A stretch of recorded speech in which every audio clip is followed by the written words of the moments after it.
इसी और आप देख रहे हैं अपनी यूट्यूब चैनल गुरु आश्रम ऑनलाइन क्लासेस। आज हम लोग बात करने वाले हैं मैथ। सिंपल सा मैथ है, हम लोग शुरू से पढ़ेंगे मैथ को। और ये सीटेट मैथ है, यानी सीटेट का जो फॉर्म आने वाला है, हम सोचे कि उसके लिए भी थोड़ा सा कुछ तरीका है। हम खुद सीटेट की तैयारी करते हैं, सोचा आप लोग को भी कुछ फ़ायदा हो। चलिए हम लोग बात कर लेते हैं। पहला जो टॉपिक पढ़ना है सीटेट में आपको वास्तविक संख्या, वास्तविक मौन एवं स्थानीय मौन। क्या है वास्तविक मौन एवं स्थानीय मौन? ये सीटेट में क्वेश्चन आपको देखने को मिलेगा ही। अगर आप खोजिएगा तो क्वेश्चन बैंक में देखिएगा तो ये क्वेश्चन आएगा, तो उसको हम लोग जान लेते हैं क्या चीज़ होता है। क्या पहले है वास्तविक मौन और स्थानीय मौन। तो सबसे पहले हम लोग स्थानीय मौन को देखें तो स्थानीय मौन का इंग्लिश होता है प्लेस वैल्यू। आपसे डायरेक्ट क्वेश्चन पूछेगा कि निम्नलिखित संख्या 242 में 4 का स्थानीय मौन क्या होगा, तो इसी तरह का आपको सवाल देखने को मिलेगा। तो पहला देखते हैं स्थानीय मौन। क्या लिखा हुआ है? स्थानीय मौन लिखा हुआ है, इसके इंग्लिश होता है प्लेस वैल्यू। क्या होता है? Place value. इसमें देखिए आपको स्थानीय मौन निकालना कैसे है। कोई भी संख्या है, जैसे देख लीजिएगा 362 है। कितना है? 362 है। इसमें स्थानीय मौन निकालना है तो ये देखिए क्या होता है, इकाई होता है, दहाई होता है, इससे क्या होता है। अगर आपको 3 का स्थानीय मौन निकालना है तो पहले वही संख्याओं को लिखिएगा 3, और उसके बाद देखिएगा इकाई दहाई सैकड़ा के स्थान पे, और सैकड़ा का वैल्यू 100 होता है, उसको गुना कर दीजिए, कितना हो जाएगा? 300 हो जाएगा। अगर आपको 1 का स्थानीय 2 का स्थानीय मौन निकालना है, 2 गुना इकाई का वैल्यू 1 होता है, 2 लिख दीजिएगा। इसी तरह का आएगा क्वेश्चन स्थानीय मौन। समझ गए? जैसे यहाँ पर संख्या लिखे हुए हैं 36,445 में 5 का स्थानीय मौन देखिए, 5 किसके स्थान पर? दहाई स्थान पर है, तो 5 गुना 10 यानी 50 हो गया। और 6 देखिए 1000 के स्थान पर है, तो 6 गुना 1000 यानी 6000 हो गया। और देखिए ये 3 10,000 के स्थान पर है, तो 3 गुना 10,000 कितना हो गया? 30,000 हो गया। यही स्थानीय मौन है। इसका हम लोग क्वेश्चन भी रिवीजन करेंगे। अब देख लेते हैं हम लोग, अब देख लेते हैं वास्तविक मौन, यानी फेस वैल्यू क्या होता है।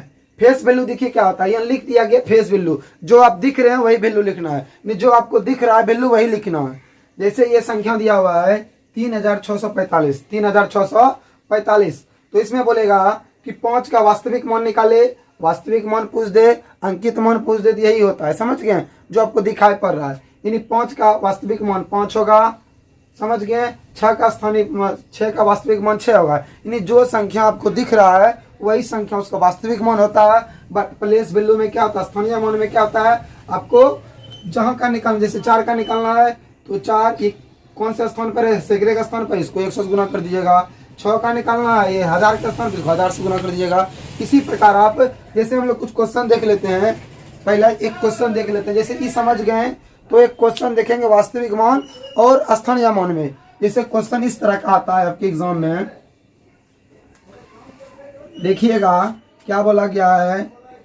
362 में 6 का स्थानीय मौन और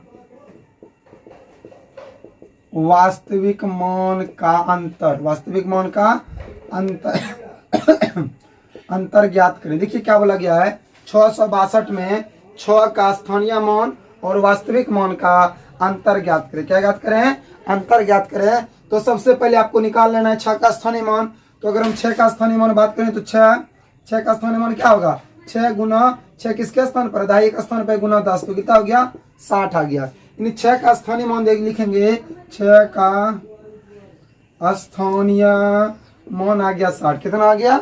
60 आ गया। उसी प्रकार पूछा वास्तविक मौन, लिखना 6 का वास्तविक मौन, वास्तविक मौन 6 ही होगा, और इसका अंतर पूछा, अंतर कर देना है तो आ जाएगा 54। इस तरह का क्वेश्चन आपके एग्जाम में देखने को मिलेगा। चलिए अब हम लोग देख लेते हैं अगला टाइप को। चलिए हम लोग टाइप 2 को देखते हैं। पहला हम लोग देखे थे स्थानीय मौन और वास्तविक मौन क्या होता है, उसका हम लोग एक प्रश्न भी बना चुके थे।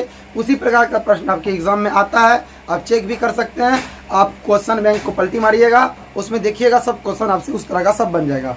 चलिए अगला जो एचसीएफ है, एचसीएफ क्या होता है? देखिए उस बड़ी से बड़ी संख्या को कहते हैं जो दी गई संख्या को पूरे तरीके से विभाजित करे। एचसीएफ उस संख्या को कहते हैं जो दी गई संख्या को पूरे तरीके से विभाजित करे। अगर हम लोग बात कर लेते हैं, अब देख लीजिए एचसीएफ निकालेंगे 2 तरीका से। कौन तरीका से निकालेंगे? एचसीएफ हम लोग 2 तरीका से निकाल सकते हैं। एचसीएफ का बात करिएगा, एचसीएफ हम लोग दो तरीका से निकाल सकते हैं। एक विधि होता है आवाज गुणनखंड विधि, आवाज गुणनखंड विधि, आवाज गुणनखंड विधि। उसके बाद होता है एक होता है भाग विधि, क्या होता है, भाग विधि। आप जो भी विधि से निकाल सकते हैं, कोई विधि से निकाल सकते हैं। आवाज गुणनखंड विधि में सबसे पहले आपको आवाज गुणनखंड निकालना पड़ेगा, उसके बाद आपको तब निकालना पड़ेगा मौसर, उसके भाग विधि में आप डायरेक्ट कर सकते हैं। चलिए हम लोग देख लेते हैं एक क्वेश्चन, उसके बाद हम लोग एचसीएफ को बनाते। जैसे दिया रहेगा कि 12-15 का एचसीएफ ज्ञात करें, 12-15 का एचसीएफ ज्ञात करें, तो आपको कुछ नहीं करना है। देखिए छोटी संख्या से बड़ी संख्या में भाग देते हैं, बस यही करना है। 12 से आप 15 में भाग दे दीजिए, 12 से 15 में भाग देते हैं तो कितने भाग में लग रहा है, एक बार में लग रहा है, तो यहाँ कितना बचेगा, शेष 3 बचेगा। अब देखिए जब तक पूरा कटे ना तब तक आपको भाग करते जाना है। तो 3 शेष बचा, फिर 3 से दे देना है 12 में भाग, तो कितने बार में जाएगा, 4 बार में जाएगा। तो 4 3 12 हो गया और ये खत्म हो गया। तो जिस संख्या से पूरा कटा ना वही होता है उसका एचसीएफ। तो पूरा किससे कटा, 3 से कटा, तो इसका एचसीएफ हो जाएगा डायरेक्ट 3। अगर और देख लेते हैं, 3 अंक का जैसे रह जाएगा क्वेश्चन, समझ गए, छोटा से बड़ा भाग देना है, उसके बाद शेष आया, जब तक कटे नहीं तब तक आपको भाग देते रहना है। सवाल को बना लेते हैं, तो पहले छोटा से कोई भी संख्या भाग देते हैं, छोटा से बड़ा में भाग देना, इसको सोचना है। तो आप 30 से 48 में दे सकते हैं, 24 से 30 में दे सकते हैं, 24 से 48 में दे सकते हैं, जहां मन करे उसी में भाग दे सकते हैं। चलिए हम लोग भाग देते हैं 24 से पहले 30 में, तो 30 में तो 24 एक बार में खाएगा, 24 को कितना बचेगा, इसका शेष फल 6 हो जाएगा। कितना शेष हो रहा है, 6। आपको बोले थे जब तक कटे ना तब तक भाग देते रहना है, फिर 6 से 24 में भाग दे दीजिएगा। तो कितने बार में कटेगा, 6 चौके 24, 4 बार में कट जाएगा।